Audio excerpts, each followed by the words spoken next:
주님께서 여러분과 함께 요한이 전한 거룩한 복음입니다. 그때 예수님께서 티베리아스 호숫가에서 다시 제자들에게 당신 자신을 드러내셨는데 이렇게 드러내셨다. 시몬 베드로와 쌍둥이라고 불리는 토마스, 갈릴레아 카나 출신 나타나엘과 제베데의 아들들, 그리고 그분의 다른 두 제자가 함께 있었다. 시몬 베드로가 그들에게 나는 고기 잡으러 가네 하고 말하자 그들이 우리도 함께 가겠소 하였다. 그들이 밖으로 나가 배를 탔지만 그날 밤에는 아무것도 잡지 못하였다. 어느덧 아침이 될 무렵 예수님께서 물가에 서 계셨다. 그러나 제자들은 그분이 예수님이신 줄을 알지 못하였다. 예수님께서 그들에게 얘들아 뭘 좀 잡았느냐 하시자 그들이 대답하였다. 못 잡았습니다.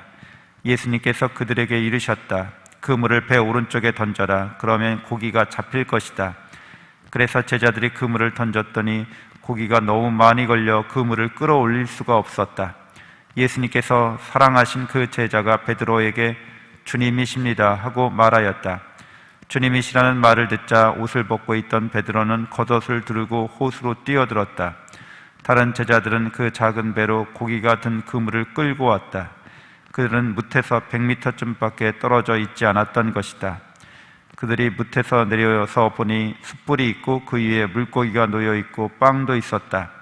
예수님께서 그들에게 말씀하셨다. 방금 잡은 고기를 몇 마리 가져오너라. 그러자 시몬 베드로가 배에 올라 그물을 뭇으로 끌어올렸다.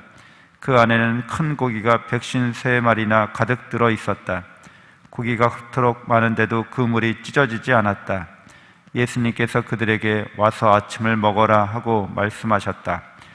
제자들 가운데는 누구십니까? 하고 감히 묻는 사람이 없었다. 그분이 주님이시라는 것을 알고 있었기 때문이다. 예수님께서는 다가가셔서 빵을 들어 그들에게 주시고 고기도 그렇게 주셨다. 이렇게 예수님께서는 죽은 이들 가운데서 되살아나신 뒤에 세 번째로 제자들에게 나타나셨다.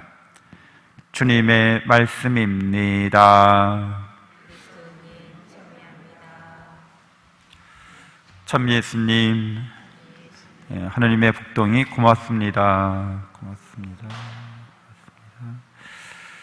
네, 오늘 복음에서 부활하셔서 제자들의 갈릴리아 일상 어부로서의 삶에 함께 하시는 예수님이신데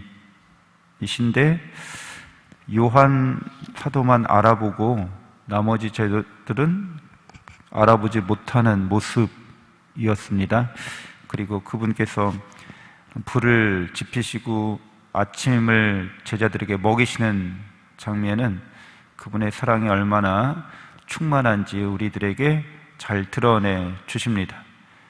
역시 다른 모습이었기 때문에 금방 알아보지 못했지만 감히 누구도 당신은 누구십니까? 라고 묻지 않아도 그분이 예수님이라는 것을 알 수 있었다고 복음은 전합니다.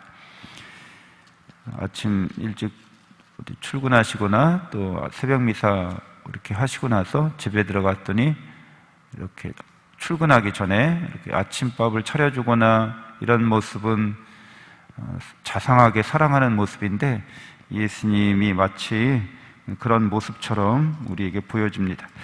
함께 나눌 오늘 말씀은 집회서 말씀인데요. 집회서 16장 24절부터 23장까지 내용입니다. 집회서에서는 시작하면서 오늘 제2부 하나님의 창조 그리고 금원들이라고 책의 2부 내용을 시작하면서 창조주이신 하나님의 지혜를 다시 일깨웁니다. 그래서 16장 27절에 그분께서는 당신의 작품들에게 영원한 질서를 주시고 제 영역을 세 세대대로 정해 놓으셨다. 그래서 오늘날 현대 과학자들은 이 우주에 대해서 이제 우주의 신비를 과학으로 또 관찰과 수학 방정식으로 증명해 내면 낼수록 더 오묘하고 신묘하게 세상이 창조되었다는 것을 인정하지 않을 수 없습니다. 우주에는 많은 물리법칙들이 있는데 그 물리법칙들이 거의 불가능할 정도로 측정값들이 다 정해져 있다는 거죠. 근데 그 우주의 측정값들, 상수라고 그래요. 항상 그 값을 유지한다는 거죠. 그게 30가지가 넘는데 그 30가지가 다 조화롭게 조율이 되어야지만 우리가 살고 있는 이 우주가 지금처럼 유지될 수 있다는 거예요. 근데 그런 확률은 제로입니다. 그래서 과학자들은 이 엄청난 사실 앞에서 경이로움에 젖는 거죠. 우주가 존재할 확률뿐만 아니라 생명체가 탄생할 확률도, 그리고 그 생명체의 탄생과 진화가 항상 좋은 쪽으로만 작용할 확률도 제로입니다. 있다는 것 자체가 가장 큰 기적입니다. 그래서 집회에서는 17장 3절에 창세기의 말씀을 다시 일깨우는데, 그분께서는 당신 자신처럼 그들에게 힘을 입히시고 당신 모습으로 그들을 만드셨다. 우리가 하나님의 모습으로 창조되었고 하나님의 힘을 갖고 있다는 거예요. 사랑의 능력이죠. 사랑으로 창조하는 능력입니다. 자유롭게 창조하는 그런 능력, 우리에게도 있어서 우리가 자유롭게 어떤 선택과 결정을 할 때 우리의 삶이, 우리의 인생이 창조됩니다. 동물들은 부여된 삶을 그대로 살아갑니다. 그러나 인간은 하나님을 닮았기 때문에 자신의 삶을, 인생을, 문화를 창조하는 힘을 지니고 있죠.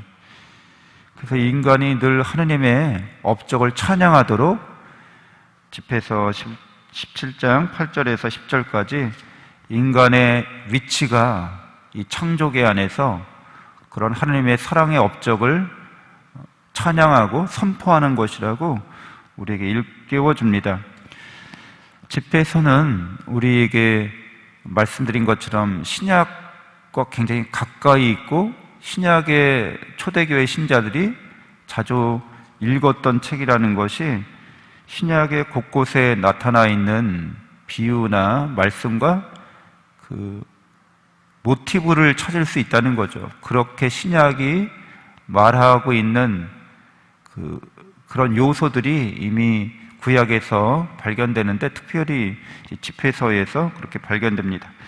예를 들자면 예수님을 따르려고 하는 제자들을 예수님이 부르실 때 사람의 아들은 머리도 일 곳조차 없다고 말씀하시면서 마태복음 8장 22절에 먼저 제 아버지의 장례를 치르게 해주십시오. 아버지가 이제 연세가 많이 드신 거죠. 그래서 장례를 치를 날이 얼마 안 남았다고 생각한 제자였겠죠. 예수님이 그에게 죽은 사람들의 장례는 죽은 사람들에게 맡겨두고 너는 나를 따라라, 이런 말씀을 하시잖아요. 갑자기 이 말씀이 좀 이해하기 어렵지만 집회서의 18장 29절에 그런 말씀을 하시는 그 맥락이 나옵니다. 유일하신 주님께 의지하는 것은 죽은 마음으로 죽은 자에게 매달리는 것보다 낫다. 그러니까 죽은 마음으로 죽은 자에게 매달리는 삶에서 벗어나서 유일하신 주님께 의지하라는 거죠. 그분을 살아계신 하느님, 우리를 살리시는 하느님께 의지하고 그분 말씀에 순종하면서 따르는 것에 대해서 말씀해 주시는 겁니다. 그러니까 집회서의 말씀들 또 몇 가지가 더 있는데, 구약 성경, 특별히 초대교회 때 가까이 했던 집회서의 말씀을 읽을 때 신약의 말씀들이 맥락이 그래서 이런 말씀을 하시는구나 하고 이해가 되는 거죠. 그래서 구약을 모르면 신약을 제대로 이해할 수 없게 되고, 신약을 모르면 구약을 또한 이해할 수 없게 됩니다.